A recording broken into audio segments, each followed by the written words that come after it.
Bismillahirrahmanirrahim. Assalamualaikum warahmatullahi wabarakatuh.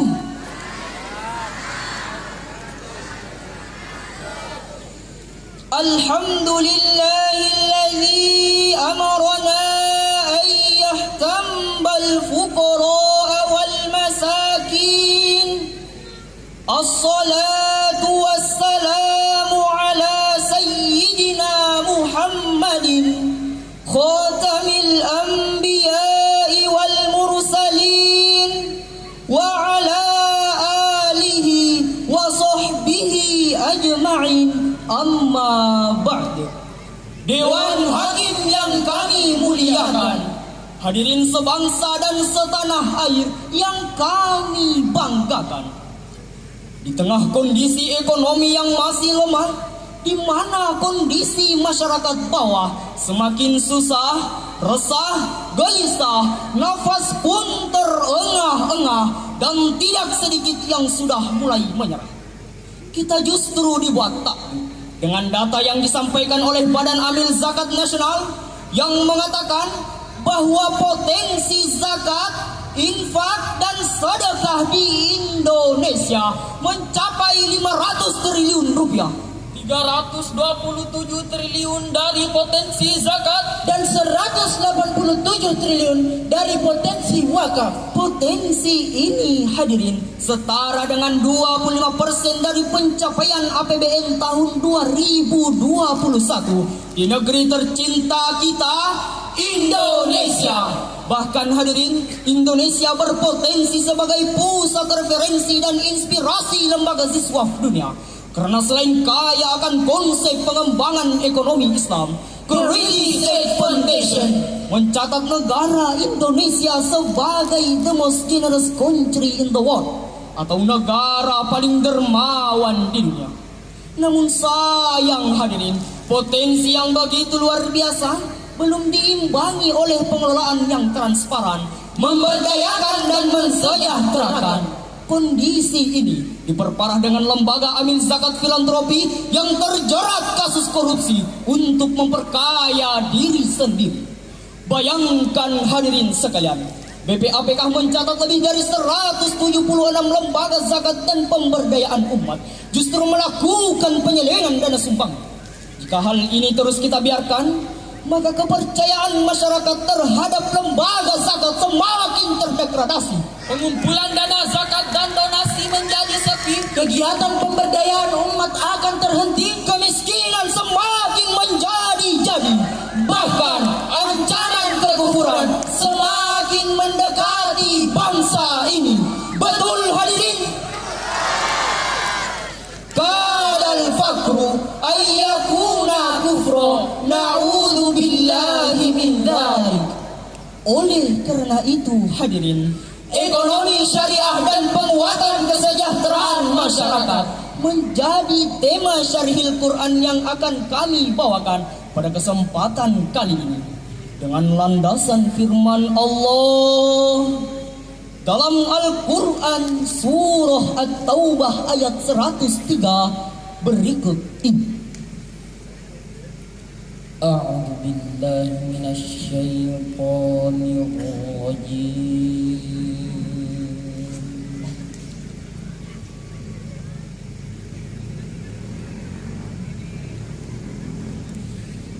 Bismillahirrahmanirrahim.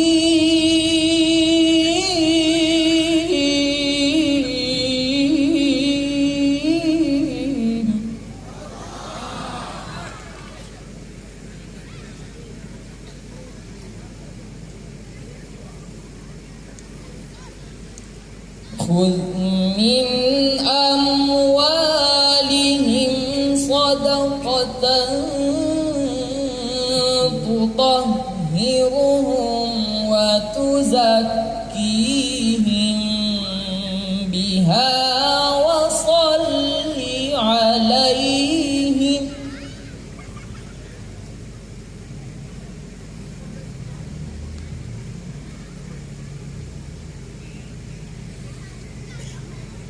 Inna salataka sakanun lahum wallahu alimun hakim. Aku berlindung kepada Allah dari godaan syaitan yang terkutuk. Dengan menyebut nama Allah yang Maha Pengasih lagi Maha Penyayang. Ambillah zakat dari sebagian harta mereka. Dengan zakat itu kamu membersihkan dan mensucikan mereka. Dan berdoalah untuk mereka. Sesungguhnya doa kamu itu menjadi ketentraman bagi mereka. Dan Allah Maha mendengar lagi Maha mengetahui. Dewan Hakim yang kami muliakan serta hadirin yang sama berbahagia. Asbabun nuzul ayat tadi berkenaan dengan permohonan Abu Lubabah beserta kedua sahabatnya yang mendatangi Rasulullah sallallahu alaihi wasallam untuk memohonkan ampunan dan dihapuskan segala dosa dan kesalahan dengan menyumbangkan harta mereka. Namun ketika itu Rasulullah menolaknya dan mengatakan, La umirtu an akhadha min amwalikum syai'a. Aku tidak diperintahkan untuk mengambil harta kalian. Kemudian Allah menurunkan ayat ini. Demikian penjelasan dari Ibnu Jarir At-Tabari dalam kitabnya Tafsirut Tabari Jami'ul Bayani an Ta'wili Ayil Quran, jilid 11 halaman 659, baris kelima bagian bawah. Dalam perspektif ilmu ma'ani, di dalam ayat tadi Allah menggunakan kalam insya talabi dengan syarat fi'lul amar, artinya Allah subhanahu wa ta'ala menuntut Rasulnya agar mengambil zakat sebagai sarana mensucikan diri dan harta mereka. Melalui ayat ini pula Allah mengisyaratkan pentingnya pengelolaan dana zakat secara profesional, proporsional dan optimal untuk kepentingan dan kesejahteraan umat seluas-luasnya. Hal ini sebagaimana dalam lagu Ummi Elvi Sukaisi yang berjudul Pecah Seribu yang telah kami ubah liriknya. Ayo zakat, Wakaf zakat, berwakaf berzakat, wakaf zakat, wakaf zakat. ayo zakat. Zakat bersihkan harta dan juga jiwa. Riang gembira, jadi agnia, hidup damai sejahtera selamanya. Bagaimana? Setuju hadirin? Dengan demikian, zakat memiliki peran strategis dalam mengentaskan kemiskinan, karena zakat merupakan rukun Islam yang merefleksikan rasa syukur dan tekad agar mensucikan manusia dari kemiskinan dan dosa dengan menyalurkan sebagian harta kekayaannya melalui visi persaudaraan. Demikian ungkapan Yuli Zardesan Rego dalam buku Fikih Pemberdayaan halaman 181. Alhamdulillah hadirin, secara umum upaya pemberdayaan ekonomi syariah dan penguatan kesejahteraan masyarakat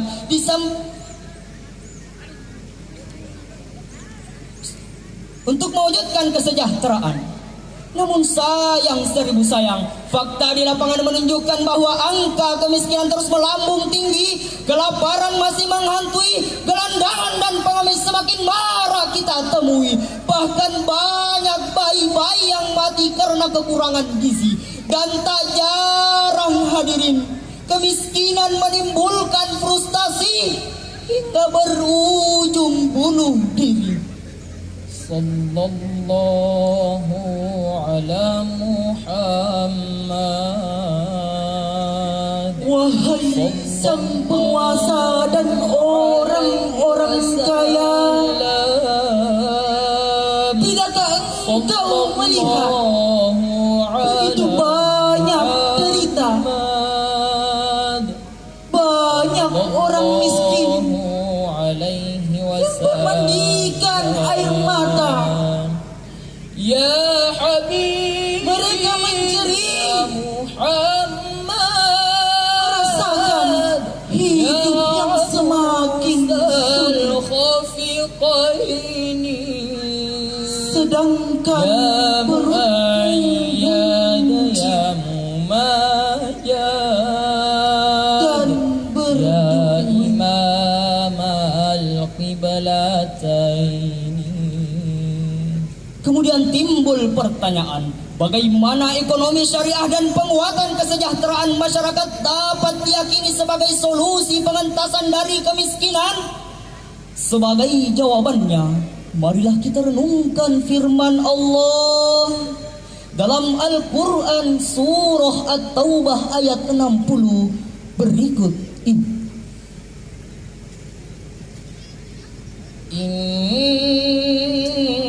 Innamas sadaqatu lil fuqara'i wal masakin wal 'amilina 'alayha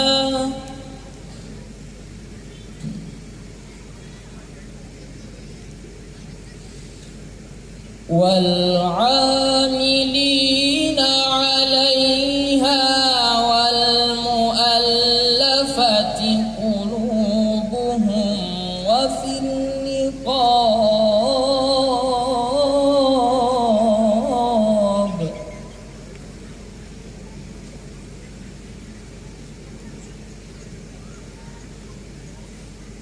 وفي الرقاب والغارمين وفي سبيل الله وابن السبيل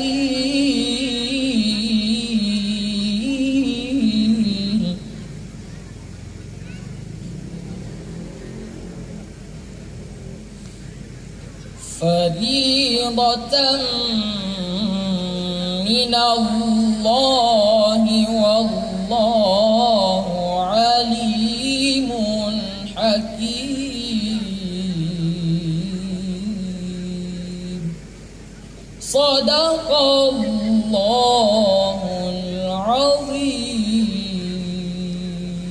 Sesungguhnya zakat itu hanyalah untuk orang-orang fakir, orang miskin, para pengurus zakat, para mu'allaf yang dibujuk hatinya, untuk memerdekakan hamba sahaya, untuk membebaskan orang yang berutang, untuk jalan Allah, dan untuk orang yang sedang dalam perjalanan, sebagai kewajiban dari Allah.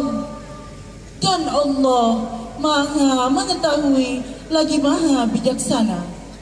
Maha benar Allah yang Maha Agung dengan segala firman-Nya.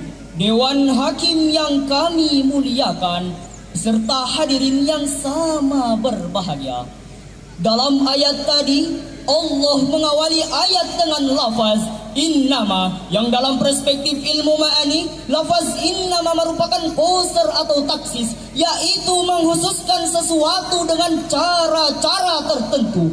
Artinya, potensi zakat secara khusus dimanfaatkan oleh orang-orang fakir dan miskin, Para pengurus zakat, hamba sahaya, para mu'allaf, orang yang berhutang, para fisabilillah dan ibnu sabil. Imam Al-Qurtubi dalam Jami'ul li Ahkamil Quran wal Mubini lima tadammanahu minas sunnati wa ayyil Quran, jilid 10 halaman 244 bagian tengah menegaskan qauluhu ta'ala innamas shadaqatu lil fuqara.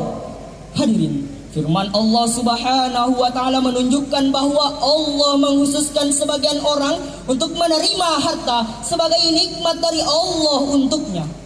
Di samping itu hadirin, Allah juga mewajibkan kepada mereka untuk menyisihkan sebagian harta mereka untuk diberikan kepada orang yang tidak seberuntung mereka sebagai bentuk perpanjangan tangan kepada kaum fakir, miskin dan duafa.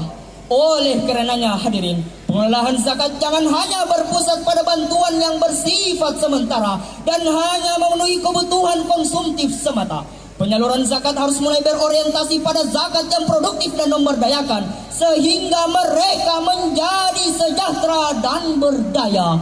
Demikian ungkapan Syekh Profesor Dr. Muhammad Yusuf Kordawi dalam bukunya Spektrum Zakat dalam Membangun Ekonomi Kerakyatan halaman 55 pada bagian atas. Hadirin, melalui inovasi di bidang keuangan dan investasi sosial dalam mewujudkan zakat dan wakaf produktif adalah program Wakaf Cash, yakni sebuah program pemanfaatan dana wakaf melalui zakat. Dan melalui inovasi ini hadirin, setidaknya ada 3 dampak positif yang bisa dirasakan.